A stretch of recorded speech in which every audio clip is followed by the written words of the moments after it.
Well,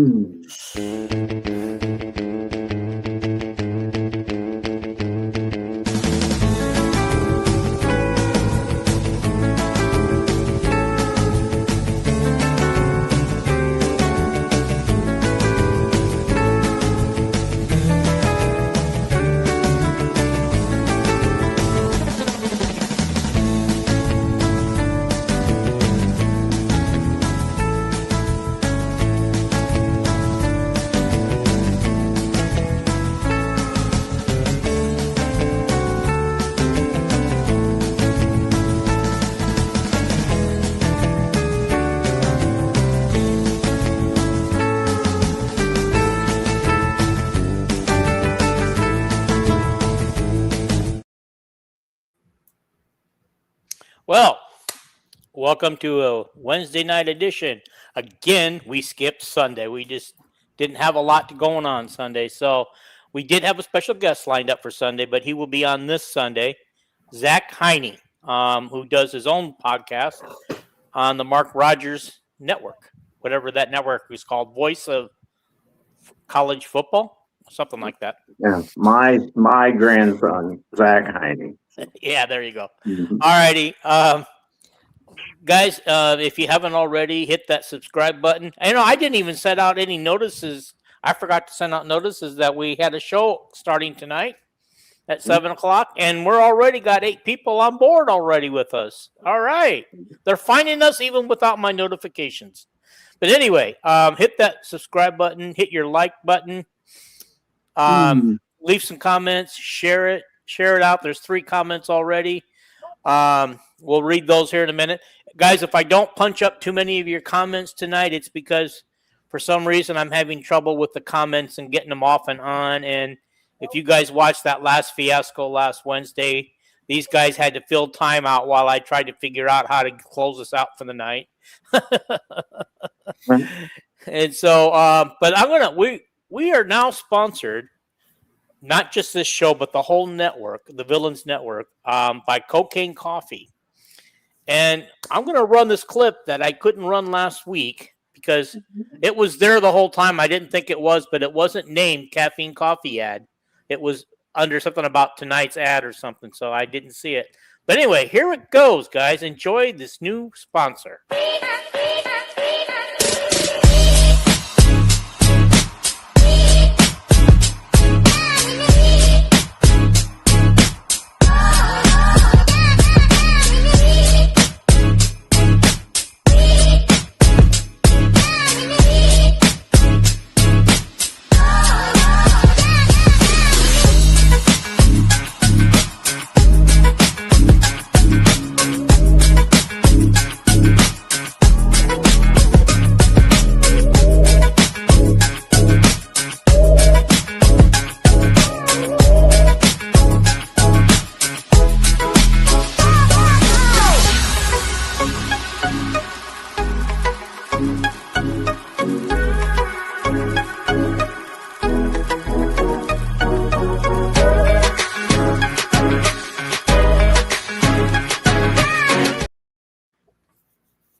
Okay.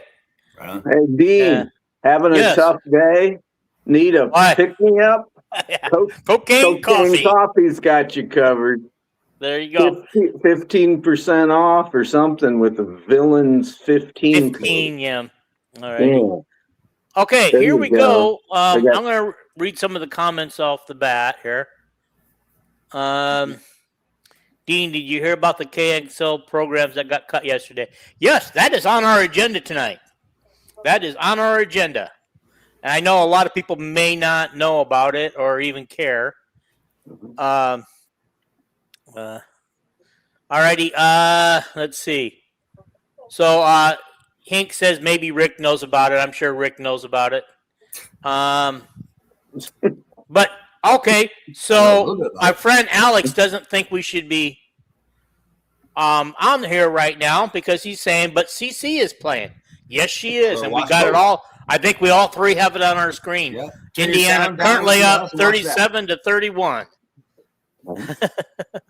Yep. Okay, is there a drug in this? I don't think so. There's drugs in everything. There's drugs in everything. Other than caffeine. Paying the bills with the ads. Okay, cool. Guys, I apologize if I don't put and Hink says I care about sports local radio. Let's just go ahead and start with that. I didn't plan on doing it right away. Yeah. Good old Kenny Miller.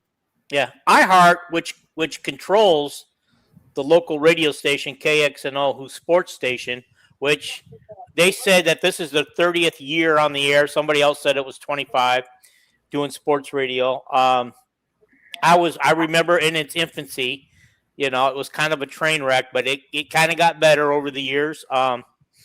And I really, truly believe that radio needs, 30 for Kenny. Okay, that's good. Kenny is one of the co-hosts with Trent Condon, who now has officially retired. He just coincidence that he happened to retire on the same day everybody else got the boot. Yeah. Heather Burnside. Yeah, 15 years for her. She co-hosts the morning show. Was called help me out, Hank. What was the Fifth Quarter, I think it's called, or was. I never listened to it live, but I listened to it in podcast form.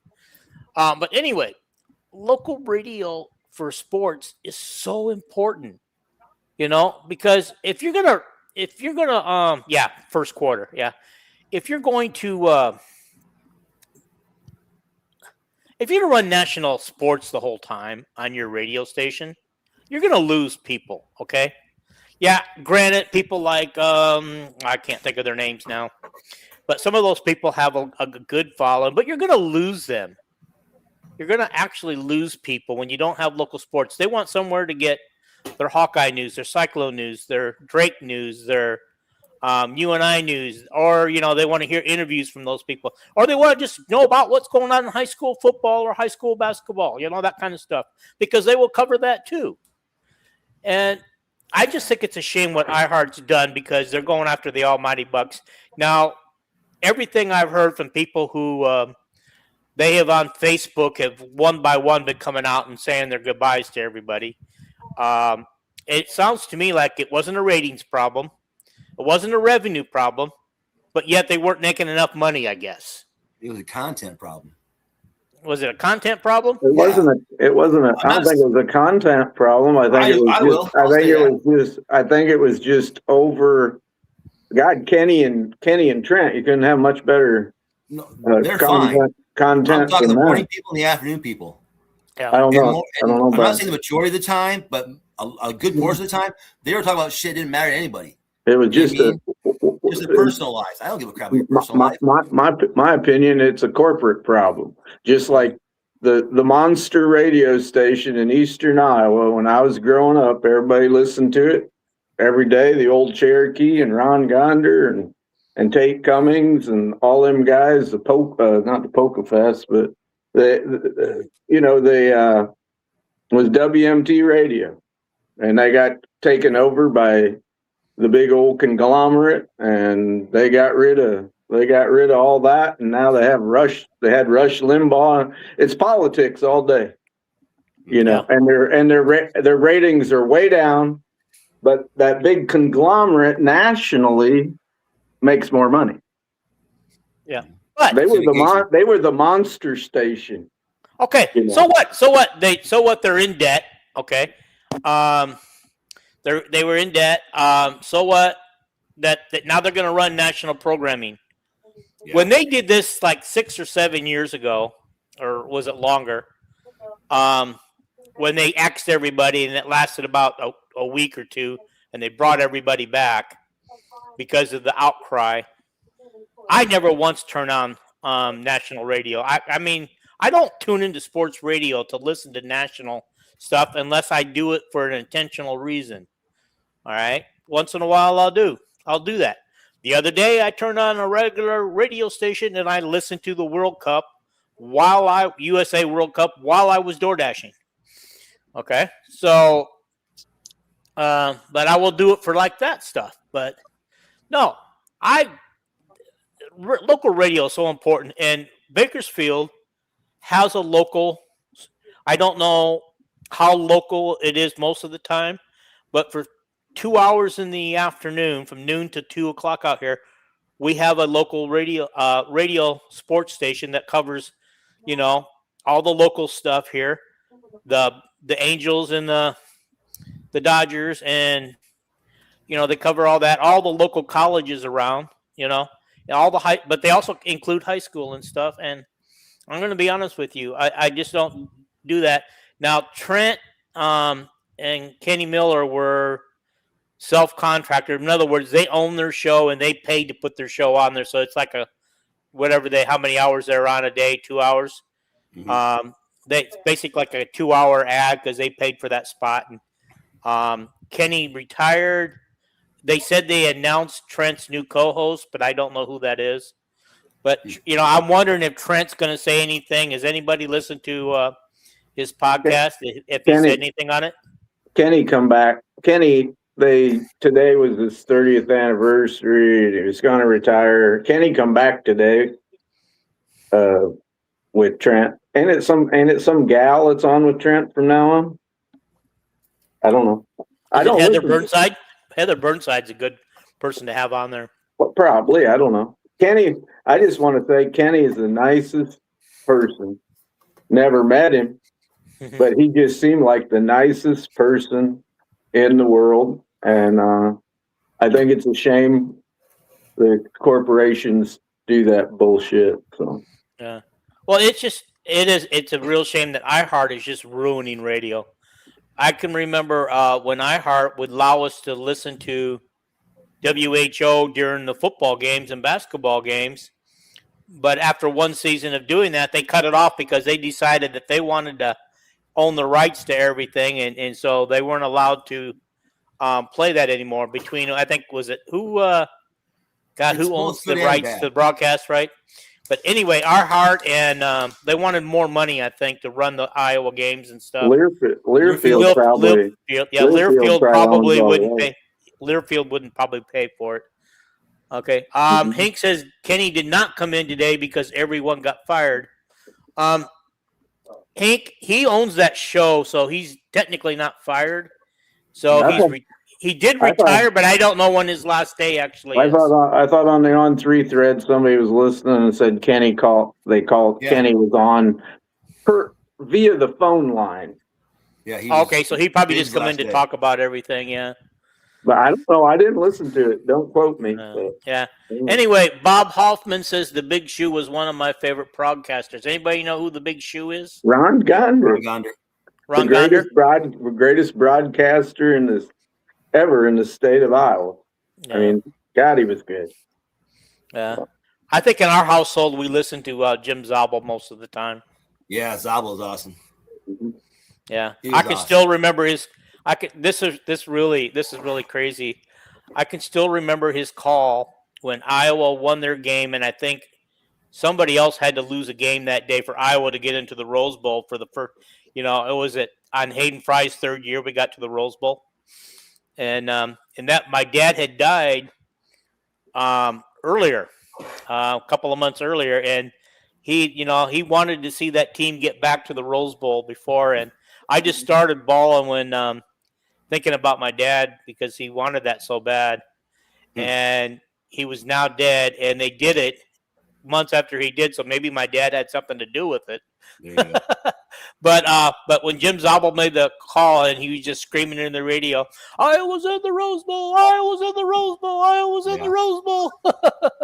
I heard that call live, and I'm just like, I about bawled all the way home. All right. Hank says today was his last day. He was supposed to come in and celebrate 30 years and said he would feel guilty if he came in. So he called in with the last 15 minutes of the show to give thanks. Ken will be at the horse races in Altoona calling horse races. Hank, do you know who the new co-host is with Trent? Okay. All righty. So I think we beat that one down to speaking of horses, we beat the horse to death on that one. Oh God! By the way, there's an alternate to iHeartRadio. It's called TuneIn Radio, and it's free and it's independent. And it's not free anymore because they used to do the Iowa games for free, and you can't. Oh, you want? They don't do Iowa games. That's iHeart's thing. No, yeah. Tune in, same thing. Okay, but iHeart blocks tune in from having the games unless you pay for it. Local radios went the way of the copies of newspapers.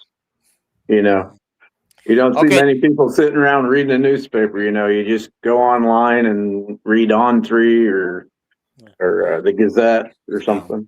So, well, the new co-host with Trent, how cute is this? Is Nick Maravich from the Lockdown Cyclones. He's over in Eastern Iowa. Okay. How about that? An Eastern Iowan doing Lockdown Cyclones in Hawkeye country. But then we have Trent Condon over in Des Moines doing Hawkeye content. Isn't that one dude? He lives in Trent's in Adele. Oh, he is? Okay, that's still Des Moines. That's still Des Moines, even closer to Ames, I think. But anyway, alrighty. Okay. God, we got so much content to do tonight. I don't know where to begin. Let's talk about some latest commits that we may have in football and basketball, right? You sent so much to me. I know we have a latest commit in football. I did not get any of the pictures up. I didn't have time. The only one we haven't talked about on prior podcasts is our first 2028 recruit from the greater Washington, D.C. area. His address is Maryland, but it's Dwally Smith. His first name is spelled D-W-A-Y-L-E.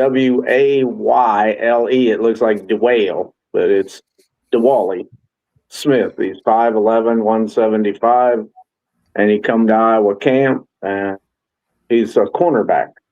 So 2022 is kicking off. We have so many open. We have a great big senior class, not this year, but next year.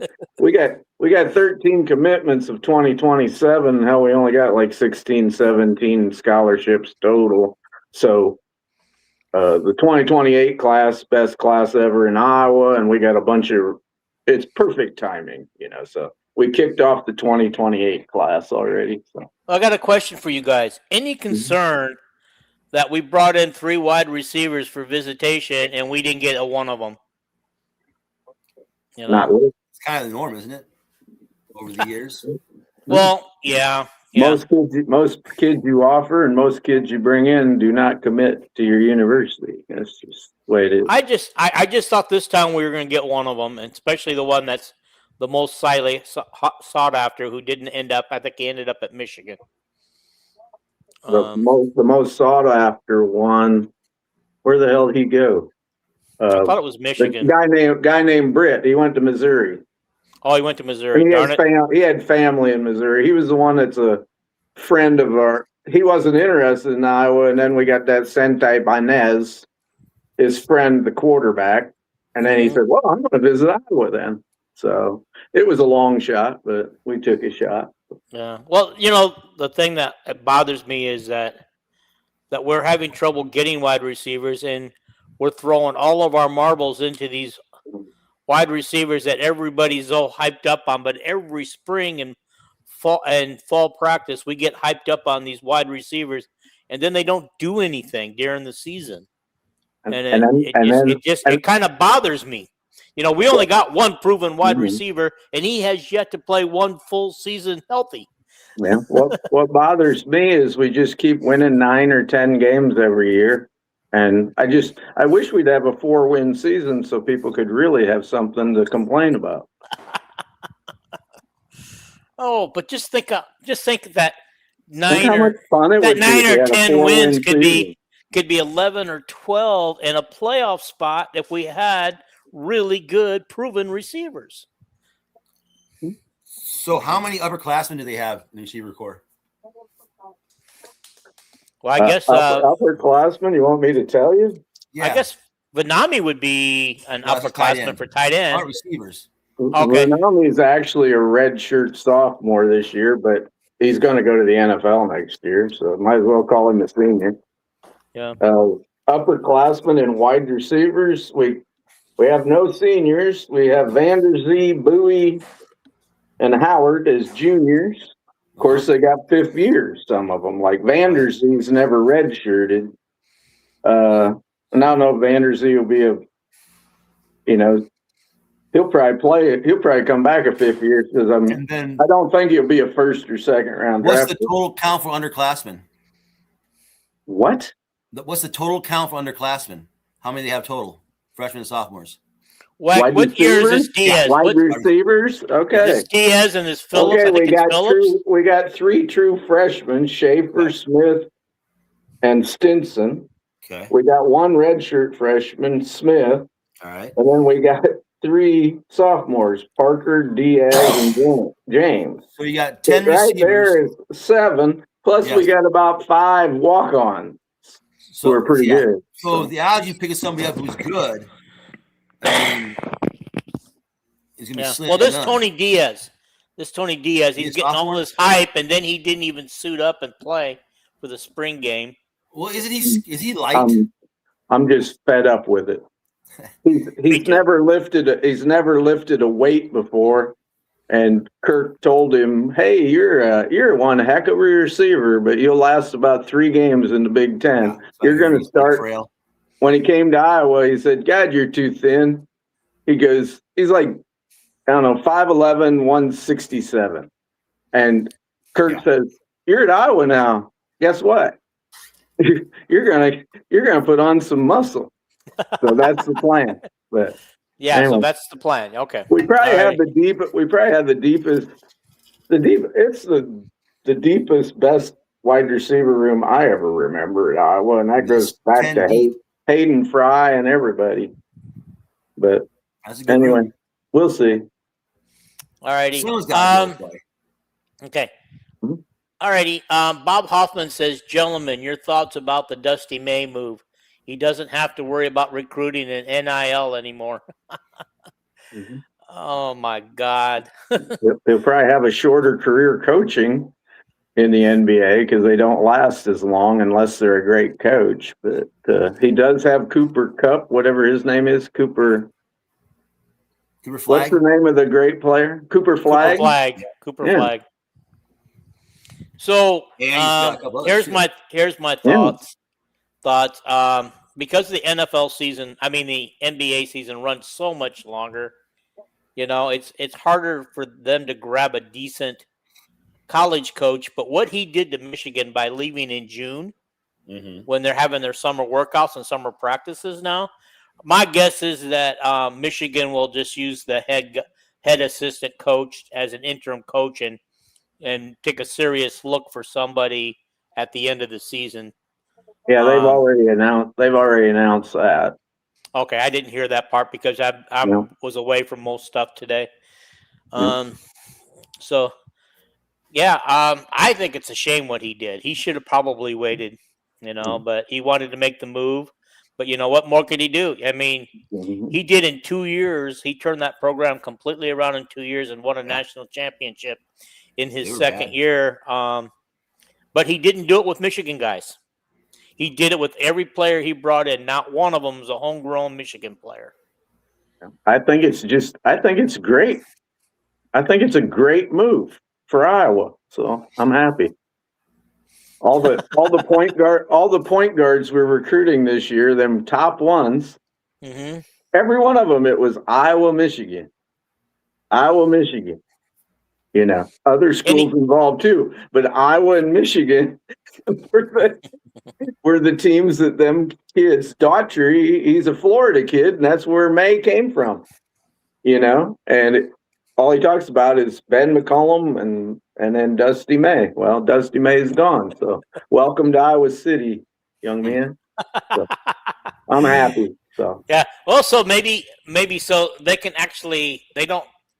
Can they create a transfer portal for all these players if they want to leave now? Can they can freely leave, right? Even though there's no transfer portal. The Michigan players are all in the transfer portal if they want to be. I doubt if they are as much money as they're making up there. But yeah, okay. Well, especially since everything is going to be intact, we probably won't see them jump ship until after the season if things go sideways for them. But anywho, next thing I wanted to talk about was it became official. Was it yesterday? The 5-5 rule. So now everybody can play an extra year. So like I know that Chad Lysico, he concentrated on mainly the girls basketball team on how many more years, like Bria Medina. We thought we were going to get her for 1 year. We can get her for 2 now. And I just thought about, she's a point guard. She can shoot the ball. And it immediately made me think of Molly Davis. Molly Davis came her first year, saw limited minutes. Second year became a starter, a couple of games into the season, and became a force. And she could shoot the 3, but she could also dig in and drive to the hoop and throw up a floaters. She was good at the floaters. And Molly also got an extra year. It was her COVID year. That's what I'm saying. That's why when Molly came, she came with what? She came with 1 year and then got a second year, and so that reminds me of that. And then of course, I think we have another girl we recruited who's only was a 1 year girl, Amara Whiting. Yeah, Whiting. Come back. Yeah, she'll be able to come back.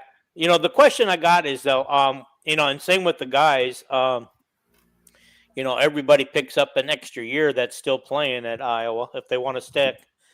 And I don't know, how many of them will actually stick for 5 years because a couple of these guys might end up being NBA players, and we're going to get back to that of our latest NBA player. But our seniors next year, Cam and Combs, they're not going to the NBA, so I'm sure they'll sign up for it if Ben wants them. Yeah, and that's the key. They can come back if they want to, but the question is does Ben want to? Because this is where I'm leading with my next question. Because what does that do for recruiting? Because all of a sudden, you don't have as many scholarships as you thought you were going to have. It doesn't bother the women because we only got 11 people on. That's true. That's true. That's true. That's true. And then coming back, but what it also does with the recruiting when freshman girls, when you're recruiting a high school senior and they're looking at the roster thinking, oh my God, they just picked up a whole bunch of more people. They didn't have to recruit or bring in on the transfer portal because they all got that extra year. Then and you're thinking of, God, I'm not going to get much playing time my freshman year. This is going to kind of change things to where, where like on the women's team right now, if you're incoming freshman, you're going to play a lot. You're going to play, you're going to play a lot. Even Addie Deal played 15 minutes a game, even though she wanted more. And this is, but I think what that does is not necessarily this year because we have 11 players, but the next class behind that, we technically aren't losing anybody at all. Nobody's losing anybody. It's like Kirk's going to lose a bunch of people because in football you redshirt, but there's only 2 as far as for the next year. Kirk only has 2 people, Bryce Stevenson and Ortworth are the only 2 guys that will have that 5th year available to him. Mm-hmm. So and anyway, this is not changing any of the coaches' plans because as we have known for 8 months, this rule was coming in. We knew it was coming. Yeah. Kirk knew it, Jan knew it, and Ben knew it. Everybody in college sports knew it was coming. Yeah, they just made it official yesterday, so it's official. Yeah, it'll hurt in college basketball, particularly men's. It'll probably affect the opportunities for high school kids. A lot of them will have to go to Northern Illinois instead of Wisconsin or for a year. Year, then they can get recruited back. Then they can get $5 million to transfer. So yeah, okay. Mm-hmm. Halftime, I think we're up. Yep, up by 2. What's that? Up by 2.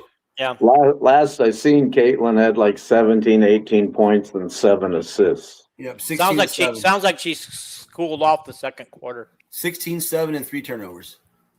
Yep. Yeah. Okay. 2 fouls. Already. Okay. Speaking of people going off to the NBA or the WNBA, which I don't think we'll have anybody on either team go in that direction next year. But we did have one get picked officially 16th in the NBA and then got traded right away to Oklahoma Thunder, Oklahoma City Thunder, whatever we call them, OKC. Yeah. But anyway, which there's already a Hawkeye playing for them. How cool would that be to see those two just popping threes all over the place for the Thunder next year? I don't know if one joining the roster will knock the other one off or not. Rick probably follows the Oklahoma City roster better than I do, but Yeah. I don't follow the NBA much. I don't follow the NBA. I don't follow the NBA much either. Stanford's like an off guard. Yeah. So here's the crazy thing. Of course, I'm listening to local sports radio today, and they're talking about the draft, and I can't remember who else the Thunder got. Some high-level name that they popped off their head. And I guess he was picked earlier in the draft before Strutz was. And they go, I can't. The Thunder got one other player, but we can't think of who it is. And I'm in a position where I can't text him and say, hey. I can tell you who that was. They finally got, guy comes up and he goes, okay, they got so-and-so early, and then he gets interrupted. And so finally, like 5 minutes later, he goes, oh, Bennett Strutz from Iowa.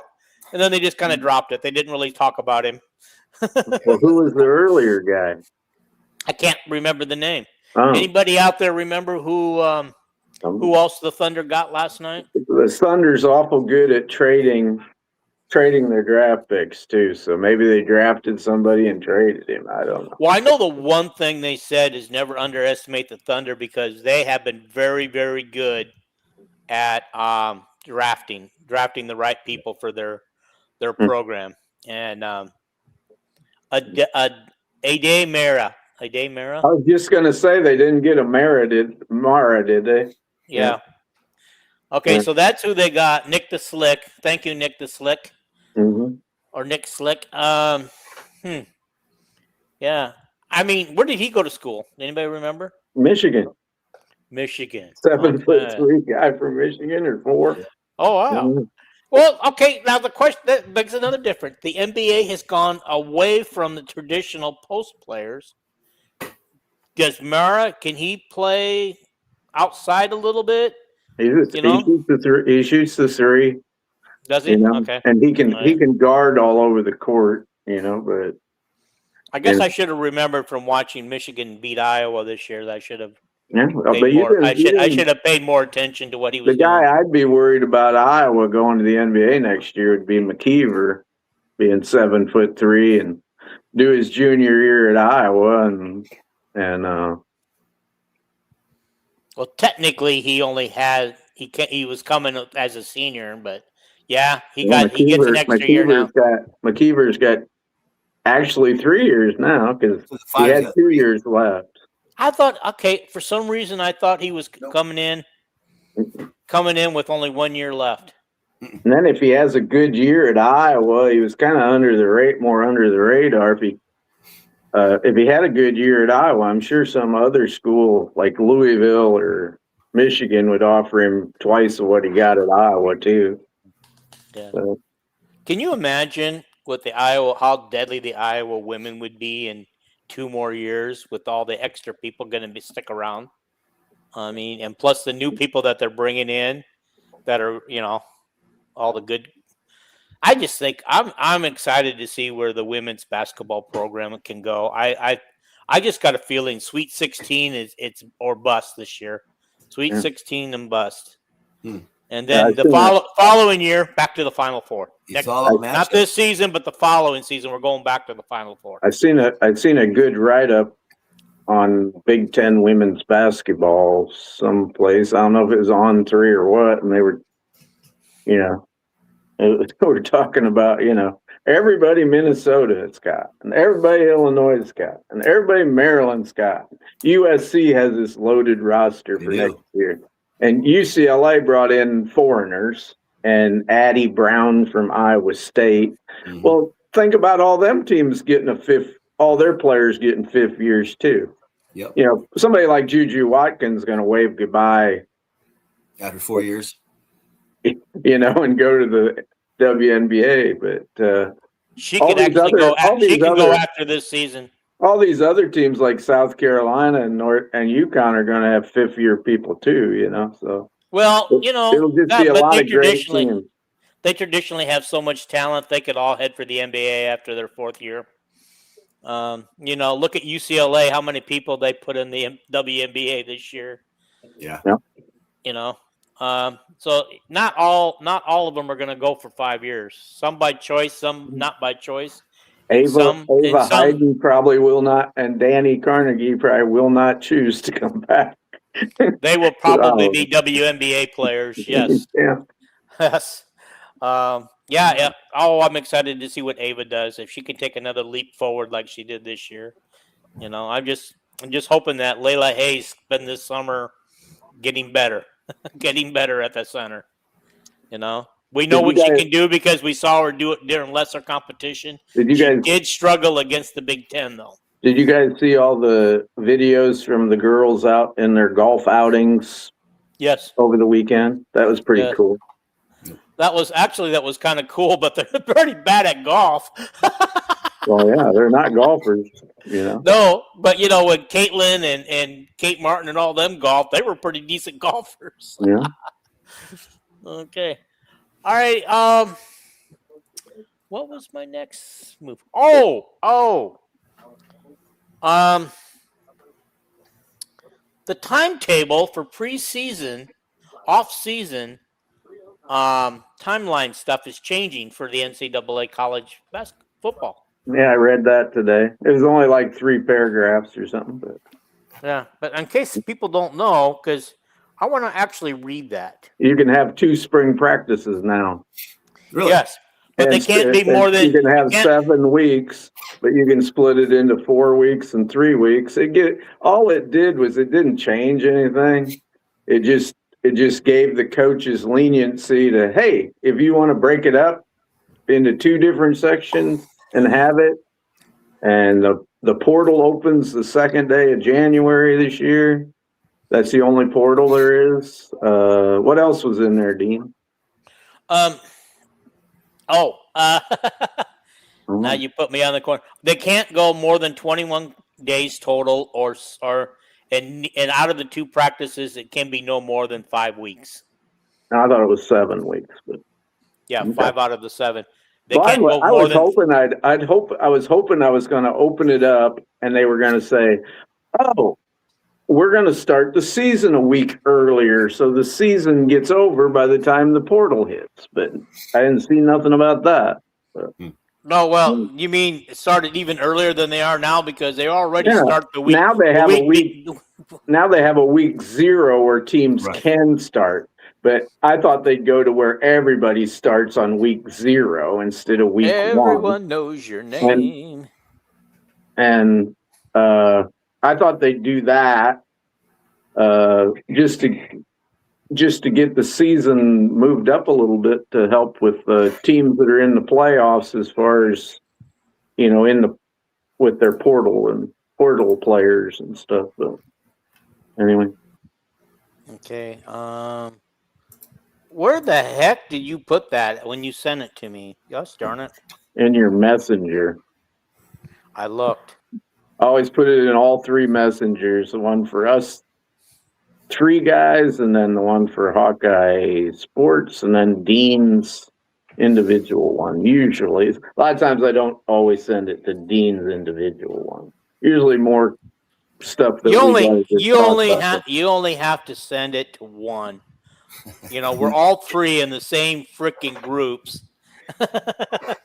Well, I've noticed I send stuff in the Hawkeye Sports one, and then literally a half a day later in our 3-person group, somebody's sending the same thing again, and it's like, it clutters up all the lines of communication. But anyway. Okay, so this will start January 1st of 2027. So it's okay. I'm trying to do this. Okay, they can have 2 out-of-season practices for a total of 21 on-field practices. So really, they're not gaining anything. They're just spreading it out because isn't that what they're doing now? That's what I said. They're giving the coaches leniency to schedule that practice time in 2 different sections if they want to. So I wonder if it would spring practice. Can they do spring and then summer, or how do they want to? However they want to split it up. I don't know. Okay. The duration of the 2 practice periods may not exceed 7 weeks, and neither practice period may exceed 5 weeks. Additionally, schools must designate a minimum of 9 discretionary or voluntary weeks for student athletes when required athletically related activities are not permitted. Yeah, I thought it was 7 weeks.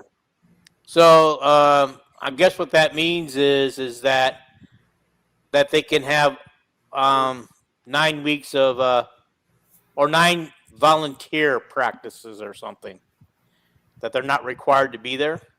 Yeah, the new quarterback coach said today that right now they're having voluntary practices.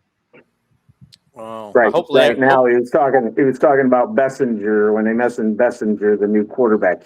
He's on campus now, and they said, "Well, have you even seen him yet?" Kakert was interviewing him, and the new quarterback coach says, "Yeah, he's at what we call voluntary practice." So, okay, all right. Notice of transfer period. The notification of the transfer period in January will change from a 15 to a 10-day period. So, wow, that is going to be that's going to be hot for 10 days. Beginning the first business day following January 1st. So, unless January 1st is on a Friday or a Saturday it'll always be January 2nd. I like it. The 10 days, kids can either, that way they aren't dragging it out. And that's just the window to go into the portal. Correct. So you can pull them out anytime. Yeah. I don't like that kids, holding you, Kirk and the coaches hostage any longer than they have to, Cohen Entringer and Brian Allen, if you want to leave. Let us get on with life at Iowa City. So okay, so discussion of off-campus recruiting concept. The committee has reviewed membership feedback on potential changes to its off-campus recruiting. Based on membership feedback, the committee developed a concept that would provide a yearly allotment of recruiting and permit up to 16 staff members and the head coach, so that would give 17 total, to recruit off-campus. The committee will solicit conference feedback on the concept and will consider introducing a proposal to the expedited legislation process during its July or August video conference. Any changes to all-campus recruiter would take effect January 1st, 2027. Instant replay. I'm not sure I understood this one totally. They're going to put it up. Each team will also get the instant replay up in their booths.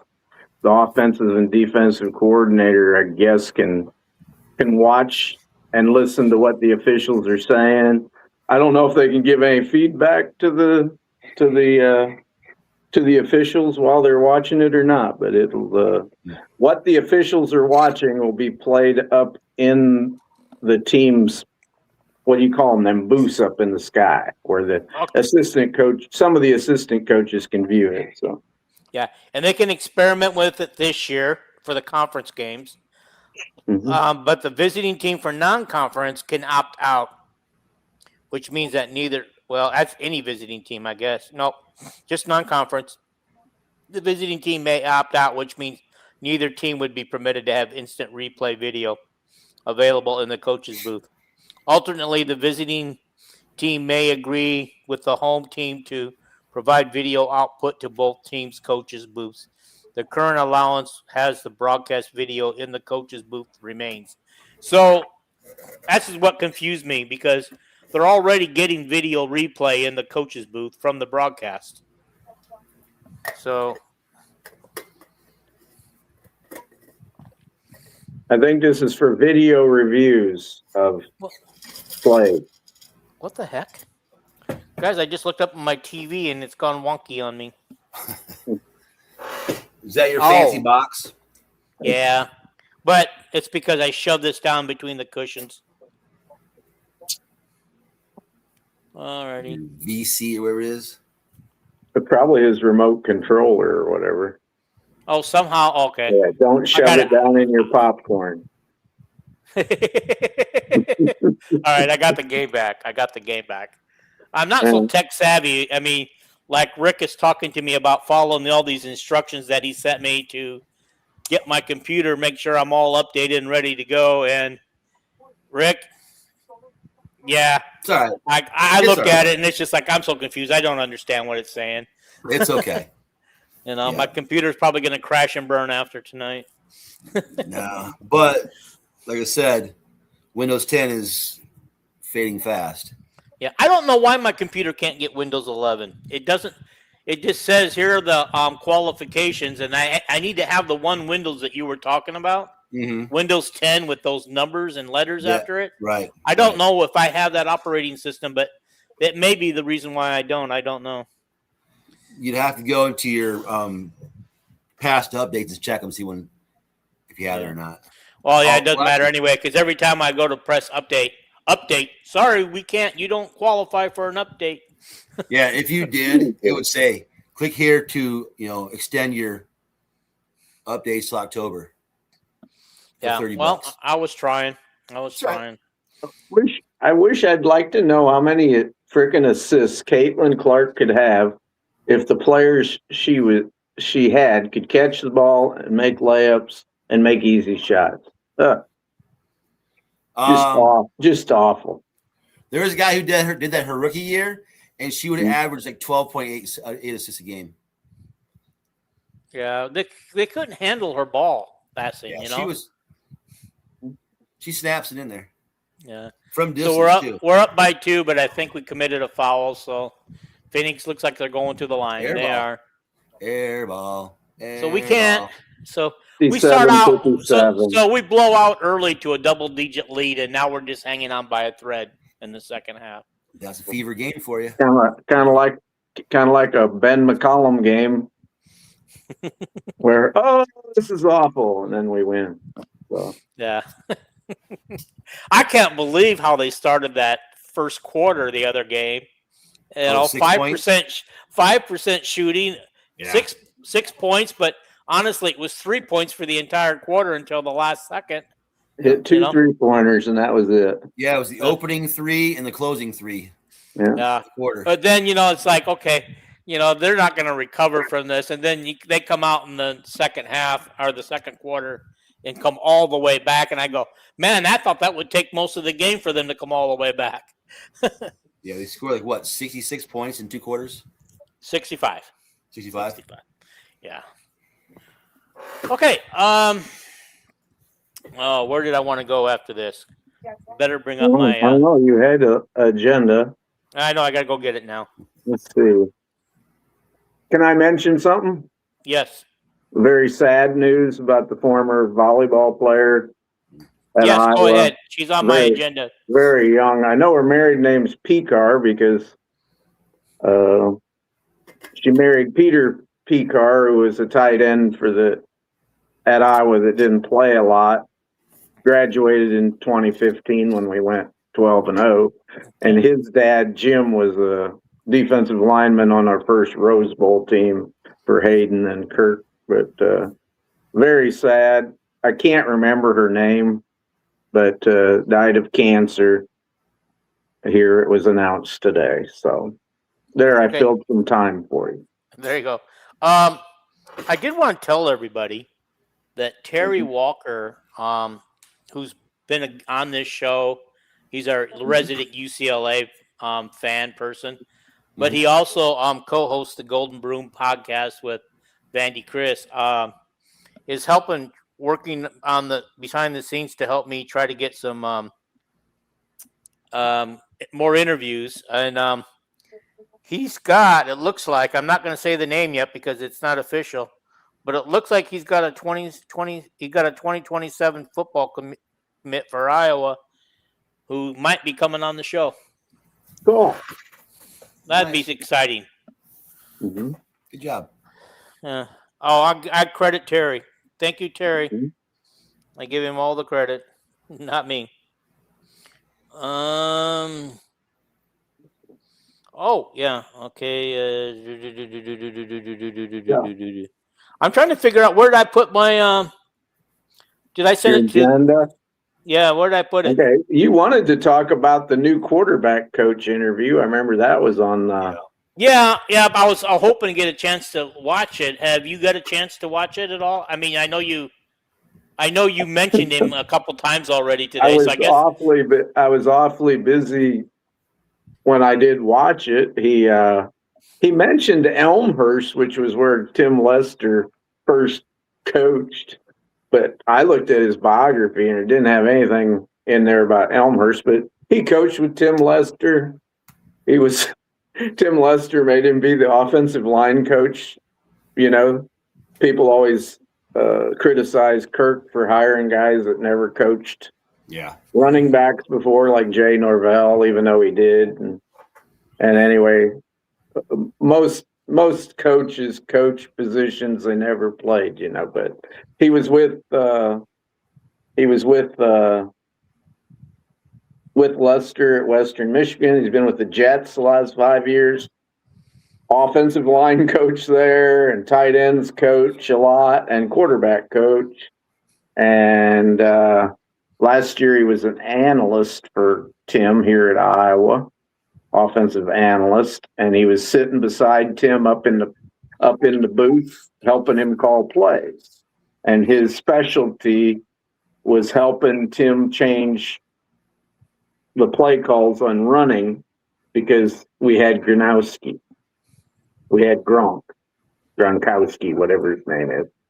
And then Kate would ask him about the wide receivers, and he said, oh, boy, pretty exciting, the wide receivers this year. And he talked about them a little bit. Of course, he talked about every podcaster wants to talk about the quarterbacks a lot. And he went down through the quarterbacks, and he said they're neck and neck. And he said Hecklinski, his biggest improvement he's made was his feet. And he said that old Tom Moore has helped a lot. really. He said Tom Moore's an expert. Yeah, but I mean, how does an 80-year-old guy get out there and there ain't how's very an many 80 true experts? Well, let me finish what he said. He said Tom Moore. He said in the quarterback room right now they got a Kirk Ferentz quote and a Tom Moore quote in the quarterback room. Kirk says, "Football like life is simple." That's all it says. And anyway, he said about Tom Moore, he said one time Hecklinski is like, it's a rollout pass. And Tom Moore just grabs this new quarterback coach by the arm and jerks it. You know, he's 87 years old or something. He just jerks it. And he said, tell him to run with his feet towards the receiver. Because he was just running horizontally the line of scrimmage. When you're about ready to throw, it's like when I was a baseball coach. When you field the ball, you come forward with your body movement towards your target. So you got all your body behind your throw. And that was a simple little thing that you would think anybody would think of, right? Mm-hmm. And Tom Moore was like that. And he said Hecklinski is a very agile. We all know that he's a mobile type guy, but he wasn't always using his footwork correctly, which that's very important in quarterbacking. That's one thing he said about Hecklinski was take the easy stuff. And with Brown, it was just do your job. You got a big arm, you got great footwork, you know, and if you got a guy deep, go for it, you know. And but he said both quarterbacks are really good. He said Jimmy Sullivan had a super spring, really improved. And he said, what's his name? Fitzgerald does a really good job. He's just different than the other guys. He's more of a Gronkowski type player. That's what we need. That's what we got to have. Well, Lester never had one before. Some of these people that don't listen to Lester will say, Lester wants a running quarterback. Well, he never had one. I don't think he really wanted one. And he listed the same things that Lester listed as far as what they want in a quarterback. Somebody that's a natural thrower is the number one thing. Somebody that, and this Santi Banez, he is a natural thrower. Quick release, get rid of it quick, and plenty of arm, And I got a question. I'm trying to remember the stuff he said. I'm sorry. Okay. Dean, go ahead. I was going to say, what if Santi Banez comes in and he proves that he's better than our two guys that they're battling for the starting spot? Does he not get a starting spot? I mean, if a true freshman can come in and just kick butt, he'd have to be a marvel, to learn the offense that quick. But he'll probably come in January, and Bessinger didn't. So yeah, that would help. But all I'm really trying to say is, there have been freshmen who have come in and been able to play quarterback their first year at a Division I school. A lot of times at an air raid offense or something where the plays are put up with signs on the side, no huddle, and it's pretty much we got 4 wide receivers that run 4 340s. And just get them the ball. You pretty much know who's going to be open by looking at the defense and do it that way. But all right, guys, I'm going to take a quick break. We're going to take another commercial break, and so we'll be right back.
All right, get your Villains cocaine coffee and use Villains 15 as your discount code and get 15%.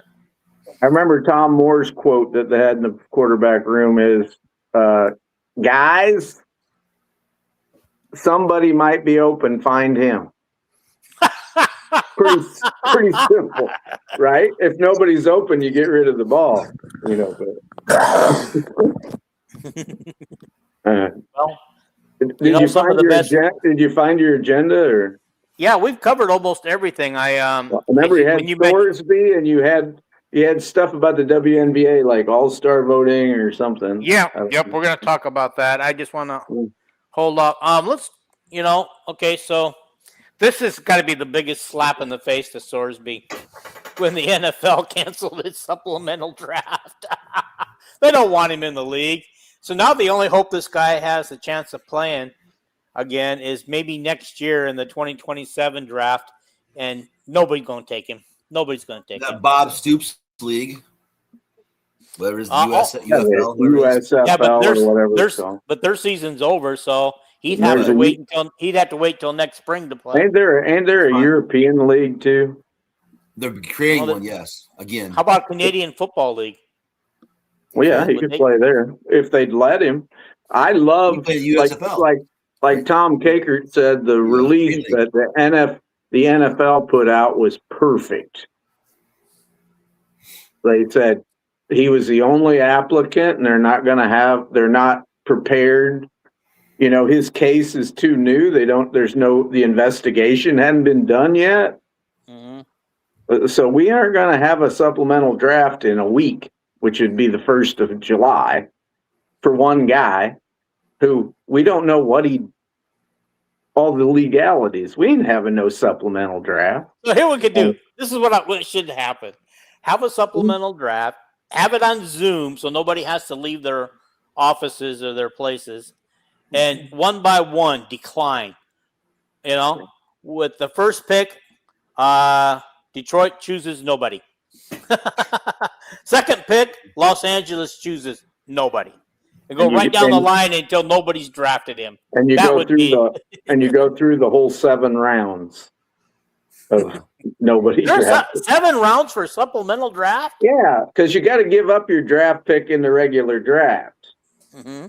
If you pick like Steve Walsh or somebody was the number 1 pick in the draft, the next year the Cowboys had to give up that pick, that first round pick. So I can't imagine in a supplemental draft enough players wanting to be drafted for 7 rounds. Iowa had a kid in a supplemental draft one time, Lance Olberding from Minnesota, who was a great prospect, one of the best offensive line prospects ever out of the state, Minnesota.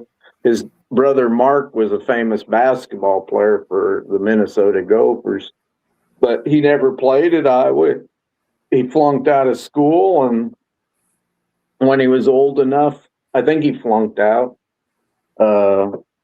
Anyway, when he was old enough to go to the NFL, he went in a supplemental draft, and he was like, I don't know, 5th round pick or something. But I got a question for you guys. I saw this on, I think either TikTok or Reels today, and I want to kind of piggyback off of that.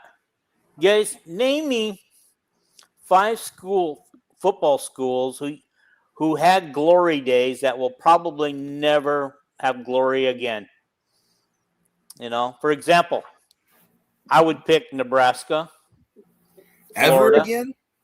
Ever again. No, I would pick the Titans of early college football, which was Harvard, Yale, and the University of Chicago. Chicago don't even have a football team anymore. They had Amos, Alonzo, Stack. Those schools I mentioned are guaranteed, never probably to have an elite football team again. But. No, but okay, I was going to say I picked Nebraska, Florida State.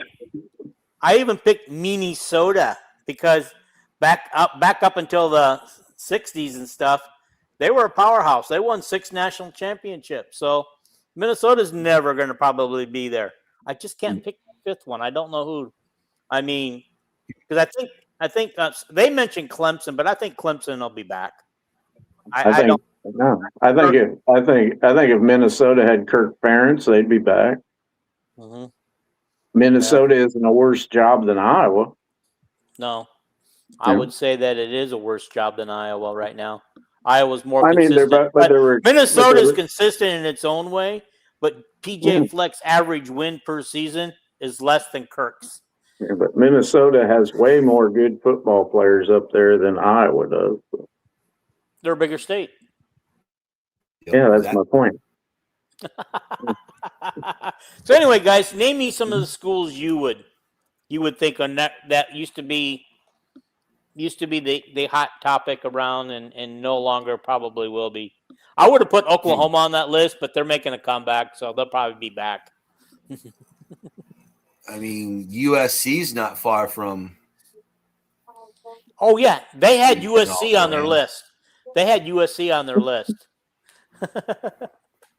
It's like they're never coming back. That's ridiculous. As I'm saying, that's how, But I said probably never coming back. Not that they would never. Okay, so Stanford is falling quite a ways. I mean, they were a perennial powerhouse, but they were for a good period there. They were. I don't know who's in the Big 12 now. Texas Tech, Baylor, Arizona State, Baylor. Yeah, Was Baylor a powerhouse? Got to the national championship game. They had some great teams there for a while. They had some. They're maybe 8-10 years ago. They had some really good teams, but I don't think they've done 3 much. years ago they did. 3 years ago they did. They beat the shit out of Michigan State. Might beat the shit out, but they're pretty good. That semifinal game, and then they got destroyed by Georgia. Yeah. Yeah.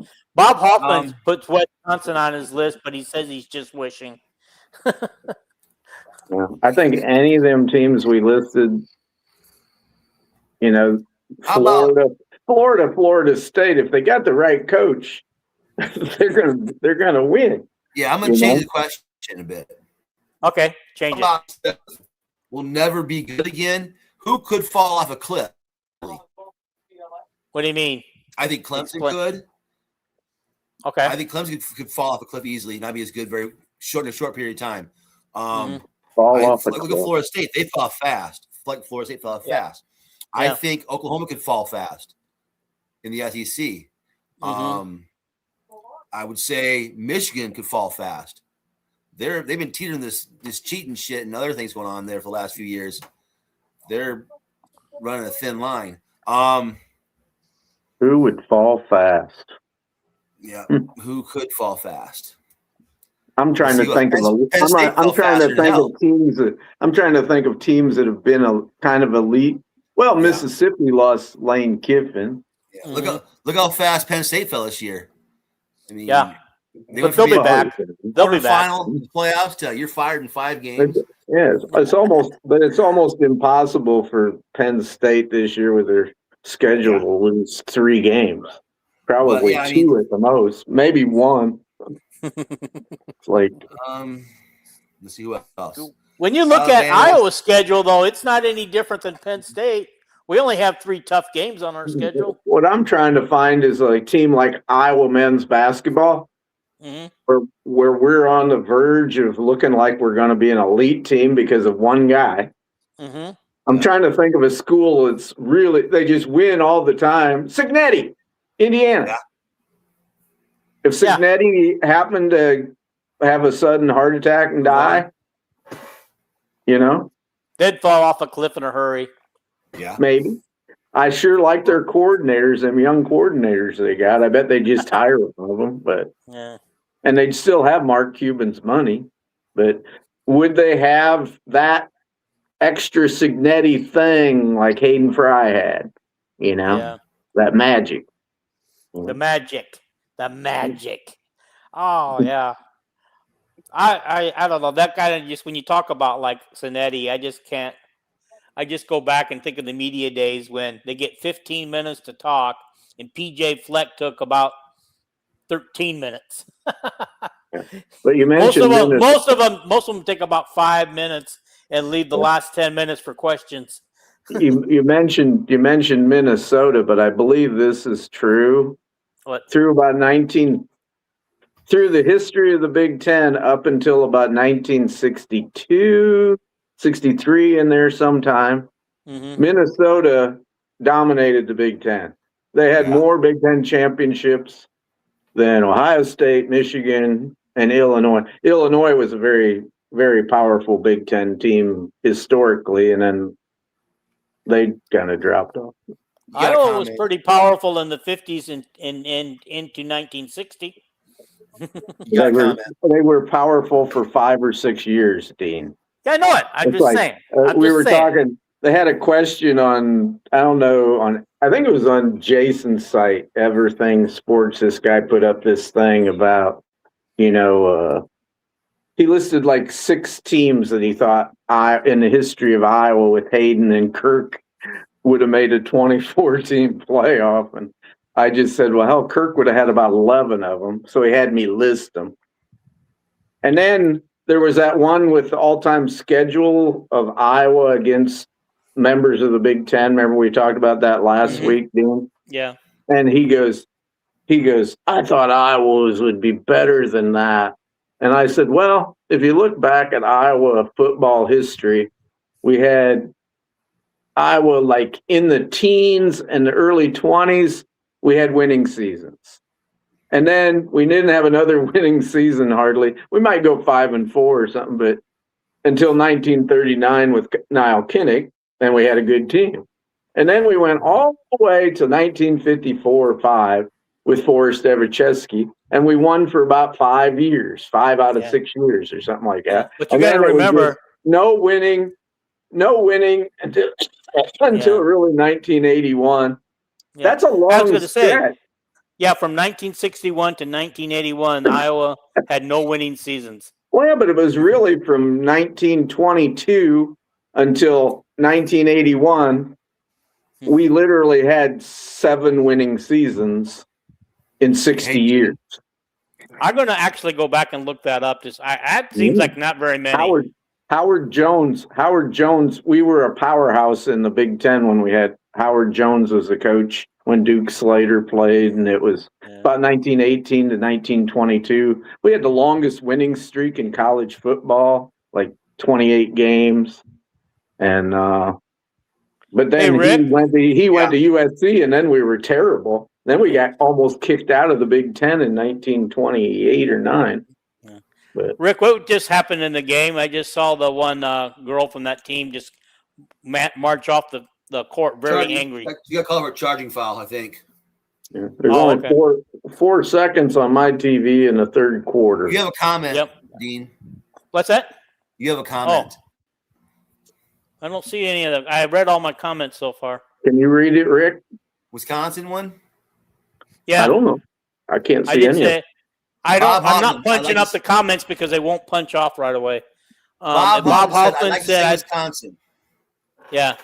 I did mention that. He mentioned that. What do you say about, as a team that can fall off a cliff? Right. They already have. Yeah. But no, I think he meant. I thought he meant. They get the right coach. Like if they hired LeVar Woods or Seth Wallace, hell, they might turn it around. You know. Yeah, both Nebraska's slowly coming back. Wisconsin, they I think they'll be way worse. Way worse this year. I mean, they've had 2 winning seasons back to back after having losing seasons for a while.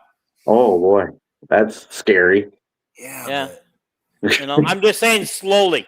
I mean, they're not making the big move. Yeah. They're not making the big jump, but that could happen this year, guys. You never know with Nebraska what you're going to get. I think Matt Rule made a big mistake making it seem like he was Penn State's next coach and getting all that money and then going on an instant losing streak. What? I mean, he thought he was going to be the next Penn State coach. He was going to leave Nebraska. Yeah, that's why he got the big deal with Nebraska. Why would Penn State hire somebody who having a hard time getting Nebraska turned around? Did he go to school there? He was a star linebacker for Joe Paterno. He sure don't look like it, but he was. And then at the time, his team was like 5-1 or 5-0 or something. I don't remember. Nebraska always wins a bunch of games at the start of the season. Yeah. Don't you guys remember? I said something about they could probably go 6-1 to start the season. But after that, they've got a gauntlet record. I mean, a gauntlet thing, and they may have a hard time winning some games at the second half of the season last year when I said that. Because their schedule was brutal. They had an easy schedule up front, and then the back half of the schedule was so brutal. Here's a team that really never got to a good level. Everybody thought they did, but they didn't. Was Deion Sanders at Colorado. Yeah. They had 1 year. They had 1 year. Yeah, one wonder. And it was just now he's a junk program, you know. It makes me wonder if he's on the hot seat or not. I guess he had 2 years there, decent. Yeah. But, what are they talking about? What are they talking about? The challenge? They're challenging the call. Yeah. I just want that Hines Allen or Sophie to please get a hold of that skinny gal and break her in two right there, Bonner. Yeah, Bonner. She's a big real pain. They call Hines Allen the big swole. Yeah, she's a big girl. Did you guys see that Aaliyah Boston and Caitlin are number 1 and 2 in All-Star voting now? Did you vote? I tried. They kept wanting me a password. I put in a password. I tried it like 8 times, and I thought, screw it. My votes ain't going to matter. Yeah. So I voted 3 times. Did you? I wasn't even voting, but God, everybody in Iowa must have been voting for Caitlin. And Leah Boston, I mean, number one. Gosh, Yeah. how many Yeah. teams can have She's the top popular. 2 vote getters in She's a nice girl. Yeah. People like and her. Asia Wilson at number 3, Paige Buckers at number 4, Brianna Stewart at number 5. There are some big names. Angel coming Reese down like the- 8th. Yeah, 7. Yeah, She's 7. Angels- I don't Angels- understand. Angel's having a great year. I gotta, She is. yeah. Yep. You know, I like to give people their due. You know, Yep. she's kind of a, you know, her personality rubs me the wrong way, but there's probably opponents that, you know, Caitlin rubs them the wrong way. So anyway, Okay. And I'm not Kelsey watching my Mitchell's is number 9. So they got Olivia Miles ought to Indiana. be in the top 2 or 3, but she ain't. She's number 10. Yeah. Anyway, that's probably, I don't know. I don't know about this Gabby Williams and That's this pretty good. Jessica Shepard. I don't really know them. Jessica that's Shepard's probably- phenomenal. That's She is probably phenomenal, dude. Oh my Is god, she? she's so good. Yeah. what She's about like the Angel Reese meets fucking Asia Wilson meets Caitlin Clark. Yeah. From out of nowhere, What by the about- way. what's the one girl that I can't remember? I think she went to Notre Dame or something, and it's just Her. tearing up the league. Jessica Williams. Olivia Miles. Yeah. No, Well, Olivia Miles, who was in Notre Dame first, then Texas Tech, who's tearing it up as a rookie. yeah, But that Jessica Shepard also went to Notre Dame and Nebraska. Citron or Citrus or Tony something Citron, like that. she's pretty good. Citron. Yeah, Kiki she should be. Earfan is really She should be good. in the top 10, but she's not there. Oh. But she's fell off in the guys- last 2 games. Did wasn't Miles at TCU? Yes. Yeah. Last her senior year. Yeah, I thought you said Texas Tech, and I thought, no, it's TCU. TCU. Sorry, I probably did. Yeah, no Yeah, big deal. she went there for a little bit of money and a chance to evolve her game, she said. And she did. I like to give people their due. You know, I love Caitlin Clark, but Asia Wilson's like her and Cheryl Miller are 2 best basketball players I've ever seen. Yeah. You Well, I know? want to read some of these others off. AZ Fudd is number 11. Plum is at number 13. Cunningham is at number 15. Plum's at 13. Yeah. Sonia Citron, that's who I was talking about. 14. Number 19. Lexi Hall, number 20.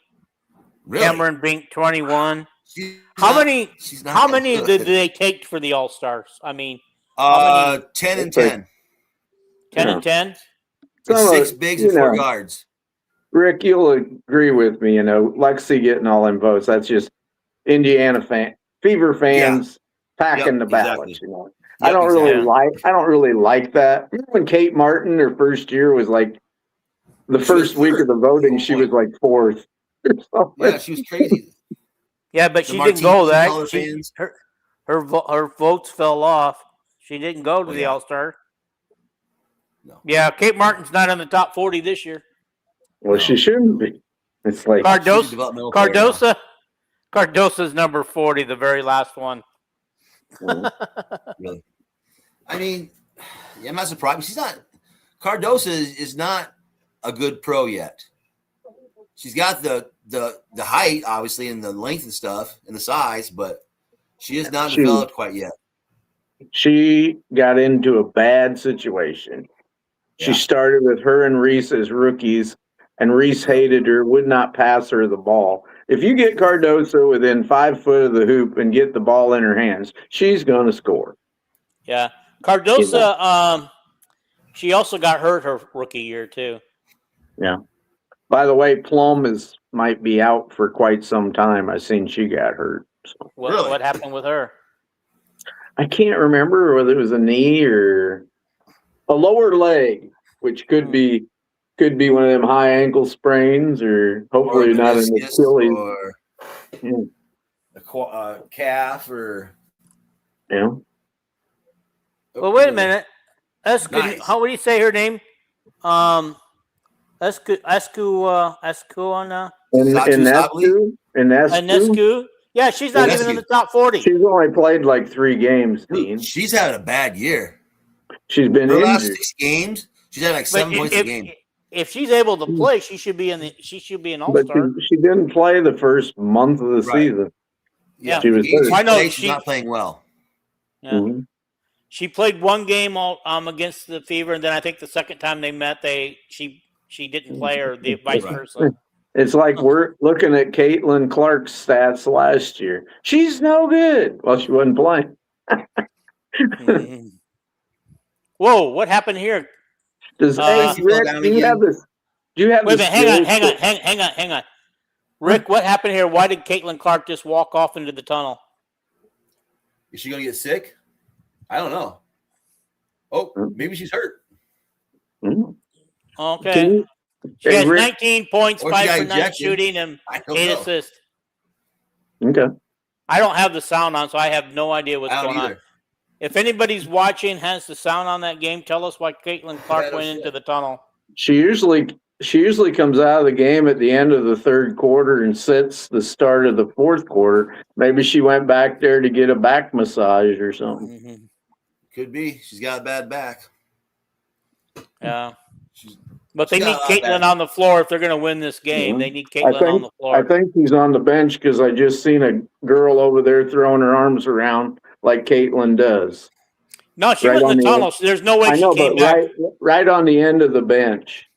Now, I said. I don't know. See the girl in white? The drama of the WNBA, man, is fantastic. Mm-hmm. All righty, I know what I'm going to do. My wife's 2 sisters are at that game. I'm going to text one of them right now. There you go. Say, what in the heck is going on? I bet she's just sitting out these 3-4 minutes like she always does in the game. But she left. But she's off the floor. I know, but she goes back there and lays on that table and gets her back adjusted and comes back. And I'm pretty sure that's her sitting right behind the backboard down there. I'm pretty sure that's her. Squatting down? Well, she's right in front of a Gatorade thing. I could be wrong, but I don't know. Don't matter. Breaking news. What'd you find out, Dean? Just sending it now. I'm slow at technology. I can't use my thumbs and have this all typed out. You know, I'm really surprised when I send a text. Sometimes some of these people are so fast that before I even hit send, they've already responded. Wow, dude. You got Kelsey playing the point. You got Hines Allen shooting threes. They look a little discombobulated, shall we say? I'm on a. They do. I mean, oh my gosh, they're trailing right now. They had that other point guard, that other guard that never plays in when they just went to commercial here. Oh, Raven Johnson? No, the Ty other Harris. one. Ty Harris? I think that's her name. You must be a little ahead of us because I just now went to the commercial. I'm in a commercial. But I just now went to the commercial. And I'm sure that was Caitlin because they called the timeout and they started bringing the camera over. And of course they showed the other bench, but I'm sure that was Caitlin that got up to join them. Right now, they didn't show her. Oh! What? She ejected? I don't know. Oh. You tell me. She's on her back with somebody on her neck. Well, that happens. Oh, wow. Can you guys see it? I'll send it to you. That's a fist in the neck. Wow. Was that – who's 25? For the other team? 25 on Phoenix? I have no clue. The only player I know on there is Bonner and Alyssa Thomas, a great player. Thomas. That's who it is, Alyssa Thomas. Yeah. She's an enforcer. She leads the league in assists She's a dirty player. As a forward. She's like Ed Horton. She's like Ed Horton. If she's on your team, you love her. If she's on the other team, you hate her. She's a villain, you know. Yeah, but she goes people's legs though. Like she tries to cut the legs off from underneath and shit. All right, guys, I just sent it to the Rick, Kelvin, Kyle chat. Take a look at it up close. There's a fist in her neck. Yep. And I'm on here. I can't look at anything. But Okay. I'll check it out for everybody. when we get this commercial gets over, we'll see whether she's there or not. But anyway. Oh yeah, that's a fist to the throat. Yeah. How is she? I assume she got ejected. Yes, for that. I have no idea what happened. I mean, because we're talking, I'm not watching the screen that closely. I just looked up and I saw her walking into the tunnel. Huh. You mean Caitlin's got a fist to her the other girl's throat? Caitlin's on her back under the basket, and Thomas has got her fist in her throat right here like this. Thomas is in Caitlin's throat. Yes. Well, why would Caitlin get thrown out for that? She didn't get thrown out, I don't think. I'm saying what happened to her. Did she get thrown out? I didn't know. So I'm apparently still trying to spot her. Ha! My sister-in-law's the one that sent that. She goes, the back, maybe from this shit, and that's what she just sent me. So that's where I got the picture from, guys. I didn't realize it, So the ATL, Atlanta Dream. Yep. God, we still in commercial? What is going on? No, it's going on now, but Alyssa Thomas is still in the game. What? What? How did she get away with that? I never seen it, so I don't know nothing about it. Yeah. Why did they show a replay of it? They probably did, but I was looking here. I was supposed to keep my eyes on the camera, some viewer wants me to, Yeah. What the hell?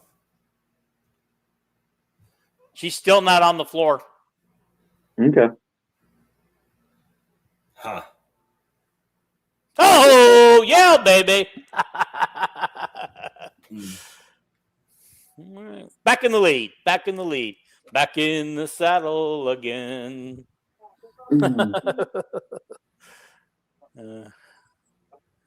Yeah, so it doesn't look like she's coming back, guys. Well, she's got 7 minutes to come back yet. Yep, 7. I'm sure she wants to get to that 20 points and 5 assists thing. It'll set a new record. Mm-hmm.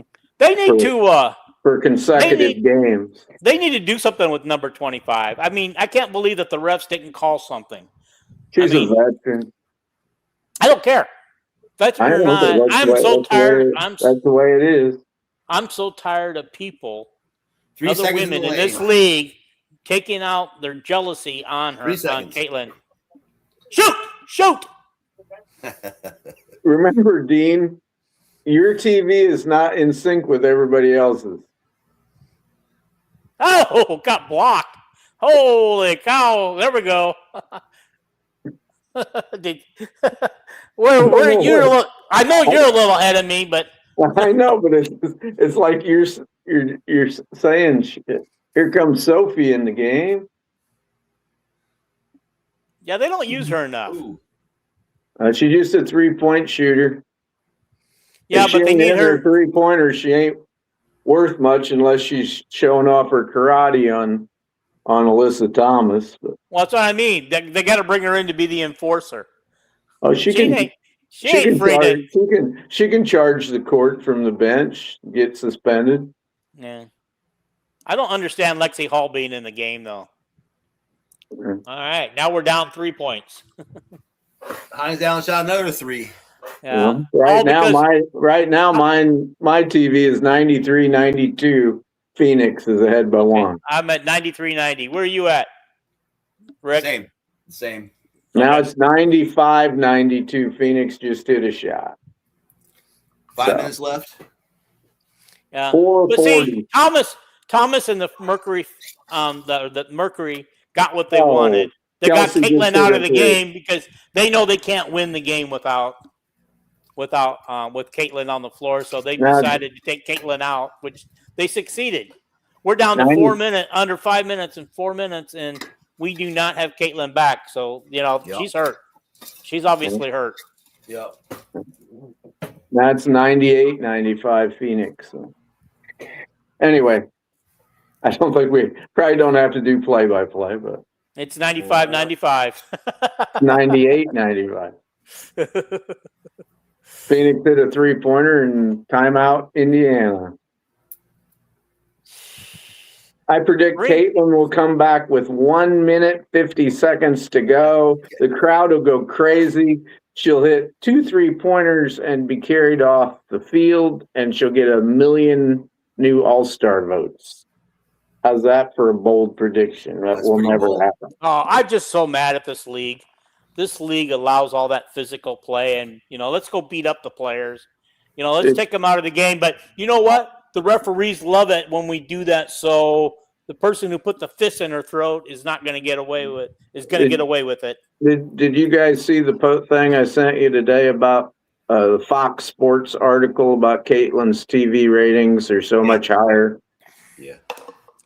She was on the USA. She was on a USA network and had 1.1 million viewers. And about the next day, the Aces and the Lynx, 2 very good teams, were on CBS, which is not a fringe cable TV show, and they only had 800,000 or something. So. Yeah. Well, I wonder how many they got tonight because they're on the USA channel right now. Well, ought to be about the same, probably. The rumor is that the other games are pulling in the 150,000 range on ION and NBA TV. And therefore, WNBA is not showing those channels at all, the networks at all, as far as their ratings go. Because last year and the year before, ION was bang with the ratings. Caitlin Clark, 1.8 million.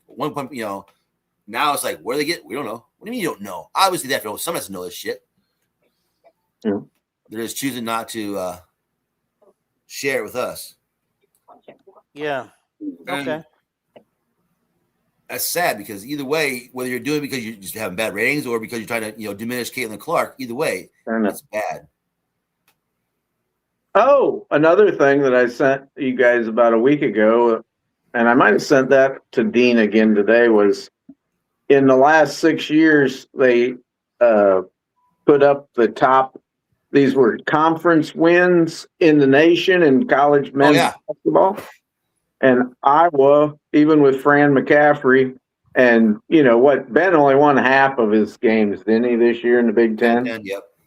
Yeah, we're still number 21 in the nation. So we weren't doing that bad. We weren't doing that bad. We just couldn't win an NCAA tournament game with Fran. But yeah. Because of Fran, we couldn't win much in the tournament.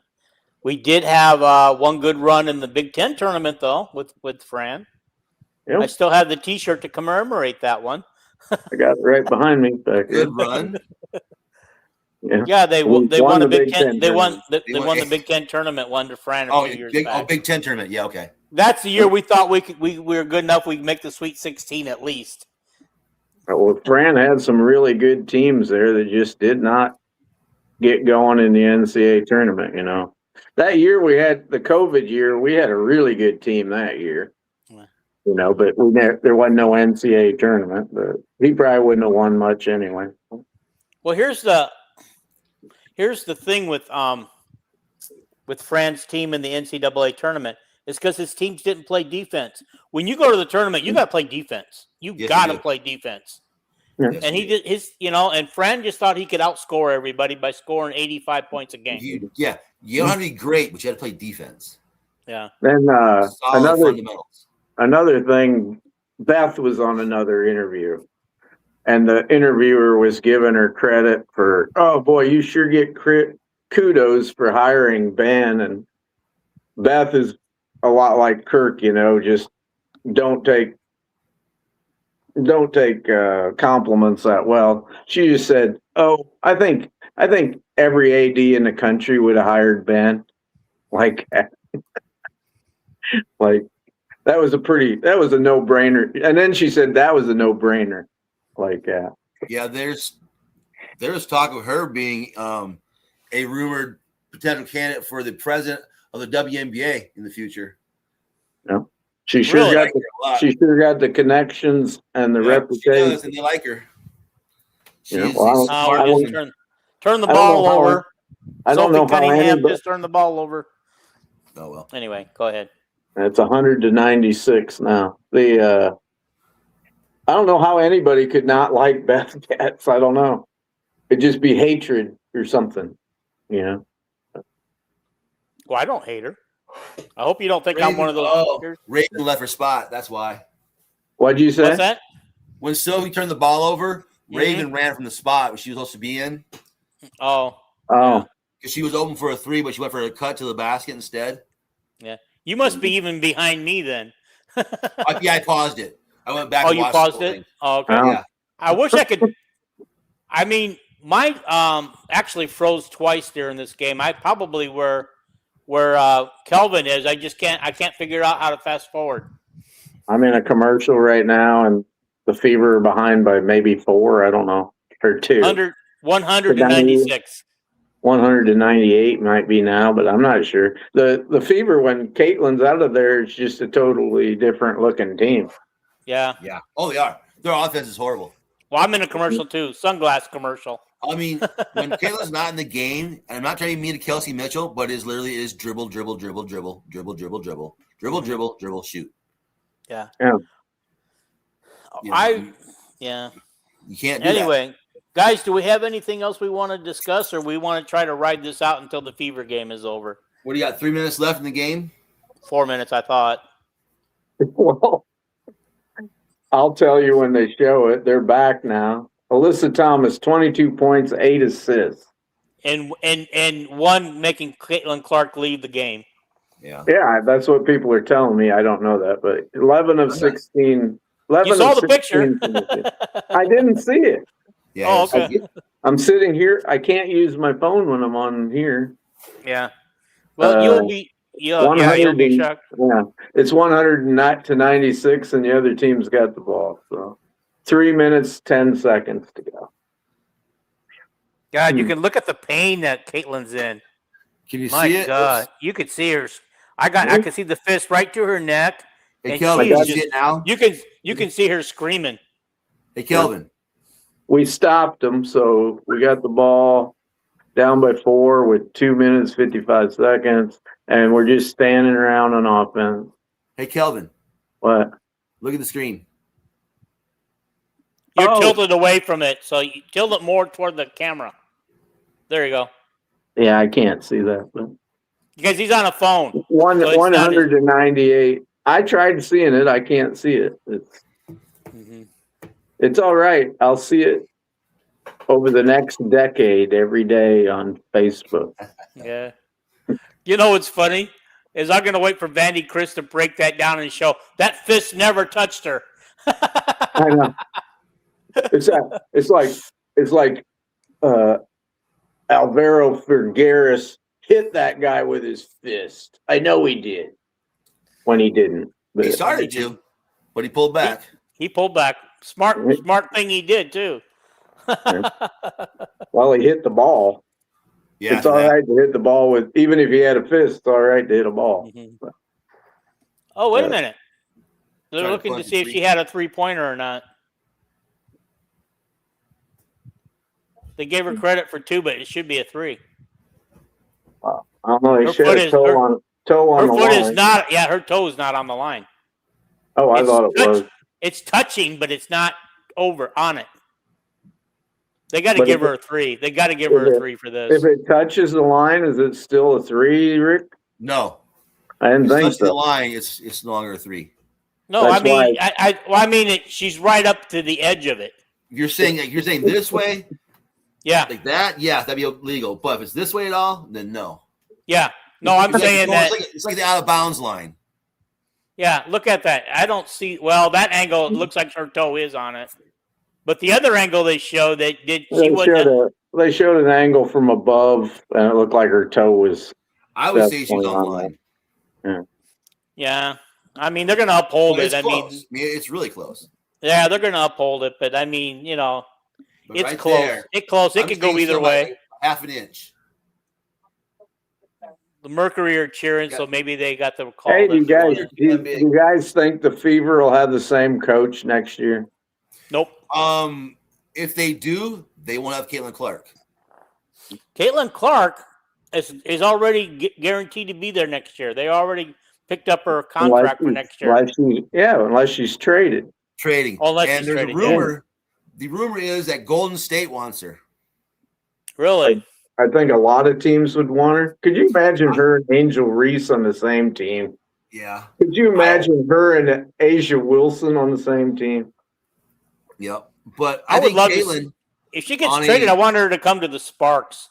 on an Just so that I expansion can actually team, see her play it live once in a while. yeah, but on an expansion team with all there's a bunch of hustle players and her, like Iowa was, all hustle players and Caitlin Clark, right? Yeah. I mean, I don't know. Golden I don't State know is if the best her defensive and team in the Kelsey. league. Golden State is in their Yeah, second year, so they're not really expansion anymore. Yeah, but still, they're But they have a great coach. yes, they do. Yeah, I couldn't imagine. I don't know if Caitlin and Kelsey Plum would be very good together or not. I know Kelsey's a hell of a shooter, but Oh yeah, But she'd be if she come to the Sparks, she'd be reunited with Martin. if Martin's even on the team much longer, yeah, she's she can only play a couple more games, and then they have four to games decide. she's done. You have to sign Well, her, they or have to else she's off. decide. They have to decide because she's a third-year player. You can't pay her $100,000. Okay, so I guess they decided that it was not a 3-point shot. That's right. Now we're just standing around letting the referees have a conference. Yeah, they're playing on my TV now, but Oh, wait a minute. Oh, we must have committed a foul. Raven Johnson bringing the ball up court. She gives it to Kelsey Mitchell, the black hole.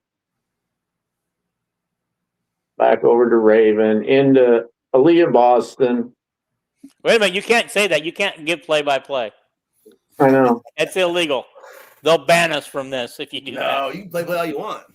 They'll probably throw Aaliyah Boston out of the game right now because he swung the ball around and hit somebody in the face. Let's see. They won't throw her out for that. The girl is flopping. Okay. So. What? So they call a foul? Because Boston is acting like she got the foul called on her. We'll see. The girl's still on the court. They got towels all around her, but she ain't hurt. Hell, she didn't even get hit. Oh, yeah, she flopped. Yeah, she did. She's her new name is LeBron. Oh my God, these floppers! They got to stop flopping. You ever see LeBron? I mean, guys 2 feet away from him, he just throws himself down, and then he lays on the ground like, "Get me a stretcher." Yeah, he's writhing in pain. And then 20 seconds later, he's up and ready to play.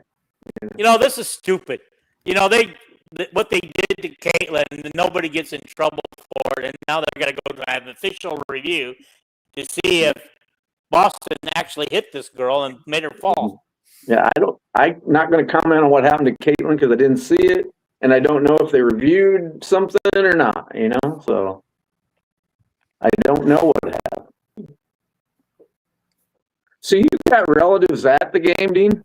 Yeah, my wife's 2 sisters are there. My one sister has season tickets. Her and her husband. Yeah. But this particular game, she elected to take her other.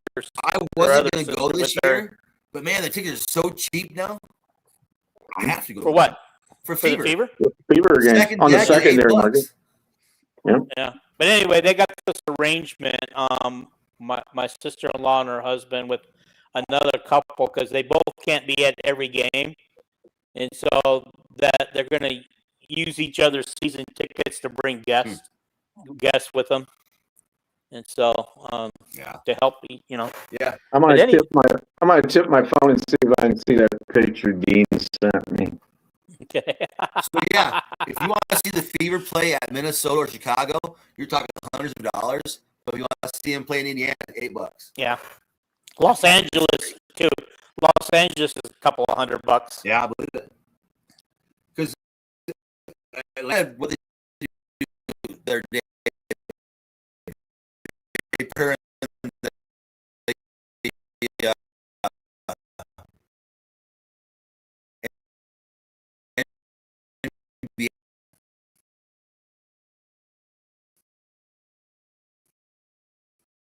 Yeah.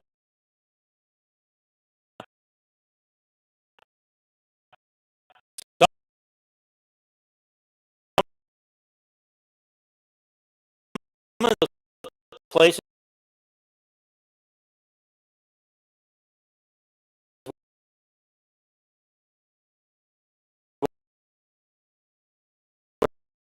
where they get more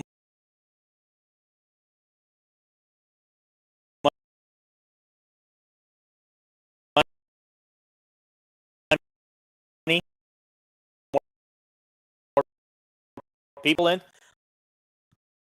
they transfer to a different arena that can hold more.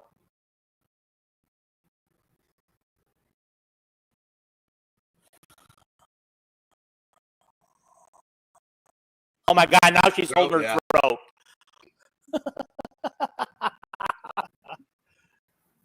They take so long to do. You guys, no, we have. Hey, you guys, various. He was weights and worked out conference play, and this year he did it. Sandy went out on the pounds and was done. I think I was very lucky we got that big kid. Them big defensive linemen are hard to find. Yeah. By the way, he's the one that we're actually trying to set an interview up with. Cool. Oh, cool. I thought that would be an interesting interview. So what'd you decide? I don't have my volume up. Was it a flagrant? A flop? I don't know. Was it? They're coming out on the court and they're got the ball.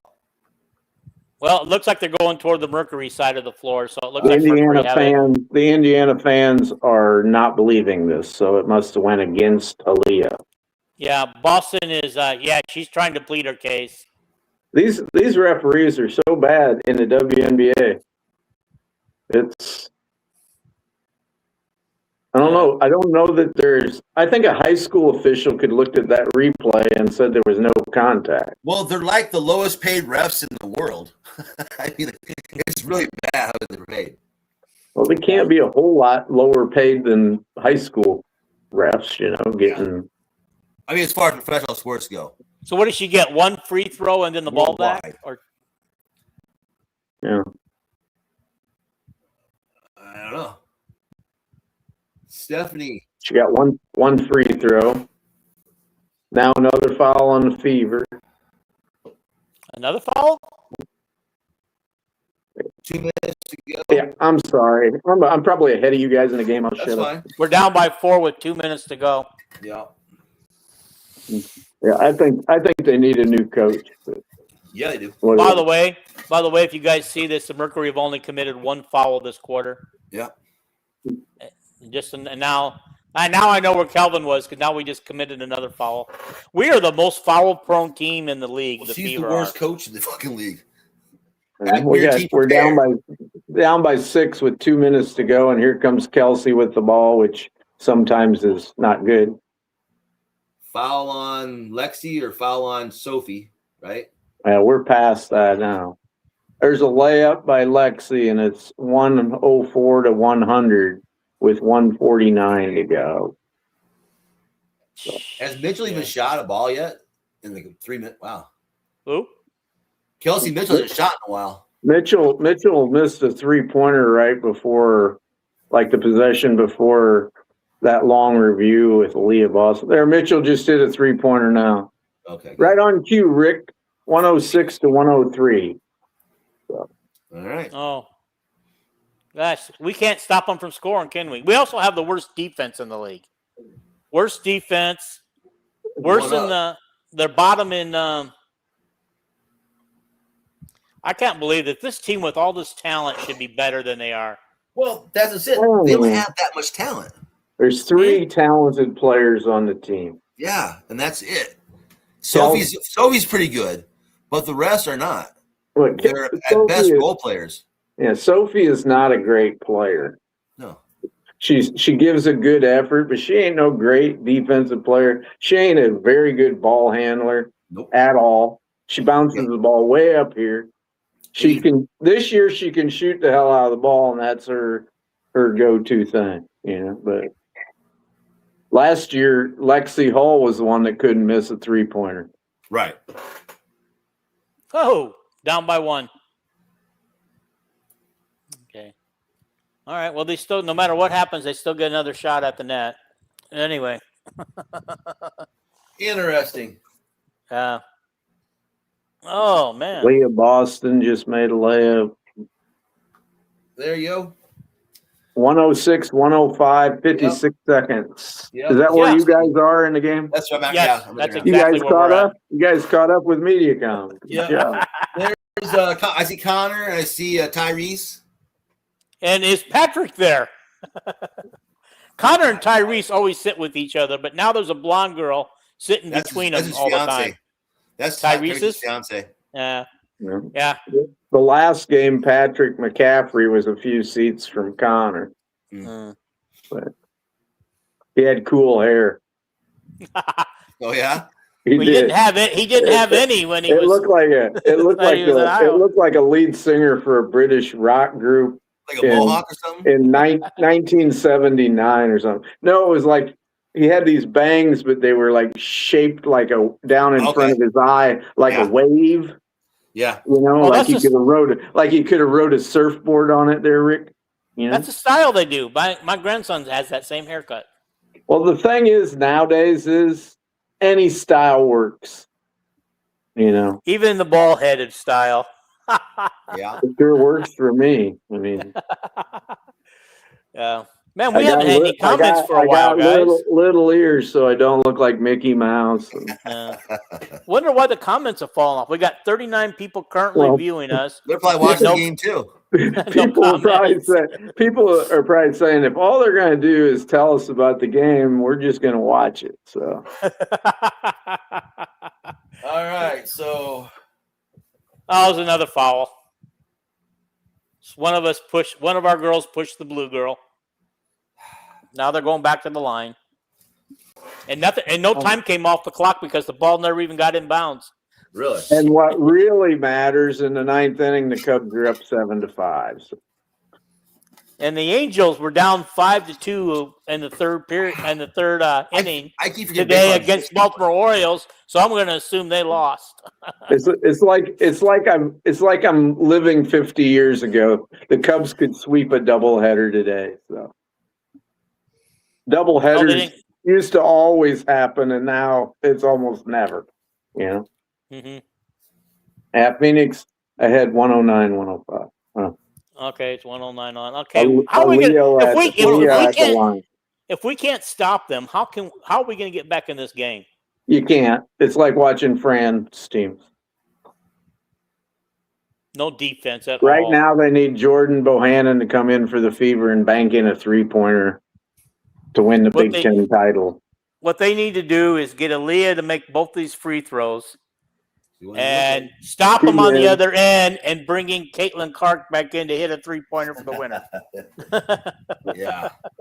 I'd put if anybody's going to hit a 3-pointer here at the end of the game, I think I'd have a premonition that it'd be Sophie. Yeah. Oh, by the way, guys, Terry Walker says, I can't believe you all streamed on my debut night. I will watch the replay, Terry, but we always go on Wednesday. I can't believe that you did a debut night when Calvin Fisher was on. I just can't believe it. You know. Yeah. Everybody move on over because the fat dog's moving in. You know. Okay, they got to shoot the ball because there's 36 seconds left on there, so they're going to shoot and miss. We're going to rebound. Go down and pop a 3 for the win by Kelsey Mitchell. Well, Alyssa Thomas she traveled, but I don't think they called it. Oh, yeah. Oh, yeah, they did call it. So I was going to say, that's a travel, and she knew it. She knew it, but she's complaining about it. The other night was the worst call in the history of mankind. They hate Caitlin. Caitlin did this step-back 3-pointer. Oh. And the announcer don't know the rules. She took 2 steps. You can't do that. Yes, you can. Google the WNBA rules. Yeah, you actually get a gather step. Yep. And then 2 steps afterwards. Yep. Yeah. Oh, that was awful. And Terry wants to know how you're doing, Rick. I am doing quite well, thank you. How are you? Yeah. Terry just started his own podcast tonight. For UCLA or what? No, I think it's all sports. I'm not sure. Terry, tell us about your podcast. I think it's about all Terry, sports. tell us about your podcast. I think it's everything. I think that's the way to go. Advertise yourself. Yeah, he will. He will. Yeah. I Hey think if you wanna Terry, go- I gave you credit for trying to help us get the interview. I told him about that commit that you're trying to help me get. So get him for us. Get him for us. I think if you're going to go all sports, like a broadcast, like ain't a Hawkeye one like ours, I think you have to. If you're a national podcast. Yeah, it's an open-ended sports discussion, guys. Go find it when we're done with our show tonight and watch his replay on. You're on YouTube, right? Another BS call. They called a charging foul on Kelsey Mitchell as she hit the shot. That's bull crap.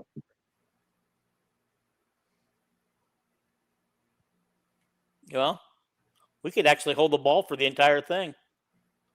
Well, we tied it up anyway. We don't have the ball now. But tie game. Oh no, we're behind by 2. They called a push off on Kelsey. Yeah, and they're at the line. The referees do not want us to win. They do not want us to win. It's obvious. They do not want the Fever to win this game. No, it's the WNBA. Yeah. It's just horrible. You know, you're supposed to protect your stars. You know, look at the NBA. They have it perfect. They protect their stars. Why did she challenge that call for a flop? Did she challenge it? Yes, she could. Steph only challenges calls that were made right. That's what I've noticed. And if Caitlin's involved, she never challenges it. It's like, I don't think she likes Caitlin. So Mitchell's fouled out, huh?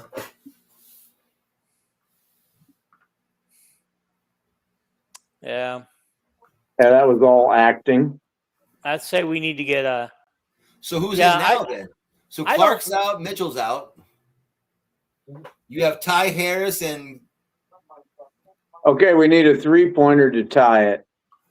Here comes Raven Johnson up the court, and she's just dribbling underneath the bucket. Back out to Leah. There's Raven. Shoot it. No, she didn't shoot it. She doesn't have the guts. She's a rookie. Wow. Sophie got a layup with 6 seconds to go. She should have passed it out to Aaliyah for a 3-pointer. They need a 3-pointer. Now they got to foul him and geez. Yep. Aaliyah was wide open out on the wing, but Sophie was probably right there. What the heck? When she brought the ball up, she was wide open. I think Sophie was just sick and tired of her teammates not taking the 3-point shot, you know, so, I'll drive and score. All right, well, we got a foul. Now we got to hope they miss. They made the first one. Okay. So Terry Walker's show is called Terrible Talk Sports. He, like me, he's on the Villains Network by way of X, Facebook, and YouTube. His July 8th episode announcement, he will be interviewing Troy Calhoun, head football coach at Air Force Academy. Game's over. Lost by 2. They fouled Raven Johnson. They missed the second free throw, and they fouled her, but they didn't call it. God dang it. Is our pod over with now? Yeah, pretty much. Pretty much. I think we went about 30 minutes longer than we should have. That's all right. Hey. We were pretty much done at 8:18, but we. Yeah. Well, for those who stayed along for the ride, thank you. Yeah. All righty. You know, it's always pretty bad when you lose to a team like Mercury. Yeah. You know. Well, I'm going to close out my picture here. You guys can. Okay. We're going to end it. Everybody, thank you for watching tonight. Go to cocainecoffee.com and get your 15% off by using Villains15 as your code. And so take care. Thank you for watching this long. We appreciate it. Hit that subscribe button if you haven't done it yet. And hit the like button. Very important. And share it out with your friends. Bye. Good night.